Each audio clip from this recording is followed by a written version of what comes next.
نو مونږ ټول دا خوښو چې رسول الله مونږ د لاس نه ونیسو جنت هم داخل کړي. او داسې ګران کار نه دی، اسان کار دی. د دې کلماتو په احادیثو کې ډېر زیات فضیلت راغلی دی. یو حدیث کې راغلی کان حقا علی الله ان یرضیه یوم القیامه. په الله په ځان باندې دا خبره لازمه کړله چې دا سړی به زه د قیامت پر ورځ خامخا رضا کوم. او موږ د قیامت پر ورځ په څه خوشحالېږو، په څه رضا کېږو، په دې خبره خوشحالېږو چې الله سبحانه وتعالی موږ د جهنم نه خلاص کړي او جنت ته بوځي. او نور هم ډېر فضایل له دې الفاظو راغلي. او یو حدیث کې دا راغلی چې غفر له ما تقدم من ذنبه، څومره ګناهونه چې مخکې کړي الله سبحانه وتعالی به ورته ټول ګناهونه معاف کړي. او یو روایت کې دا راغلی چې چا دا الفاظ ویل من قال رضیت بالله ربا وبالاسلام دینا وبمحمد صلی الله علیه و آله وسلم نبیا فانا زعیم لاخذن بيده يوم القيامه ولادخلنه الجنه.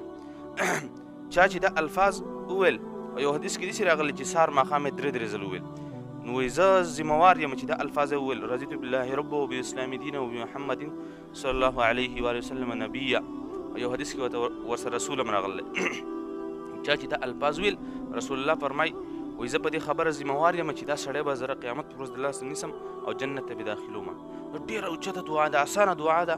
او بعضې ملګري سهار ماښام اذکار وکښتلی نو ډېر ملګري وایي که څوک یې نه وایي نو دا یاده کړئ، اسانه دعا ده او فضایل یې ډېر زیات دي.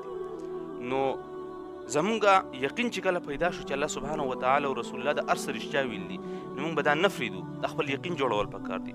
او موږ مسلمانان یو، په دې یقین دی چې رسول الله کومه خبره کړله دا یې رښتیا کړله. نو د دې دعاګانو خصوصي لحاظ پکار دی. موږ ټول دا خوښو چې رسول الله د قیامت په ورځ زه د لاس نه نیولی یم او جنت ته مې داخل کړي. دا څوک نه خوښوي، دا موږ ټول خوښو. دا اسانه دعا ده باید چې موږ ټول یاد کړو او نور ته یې وښایو، صدقه جاریه ده نور ته یې وښایو.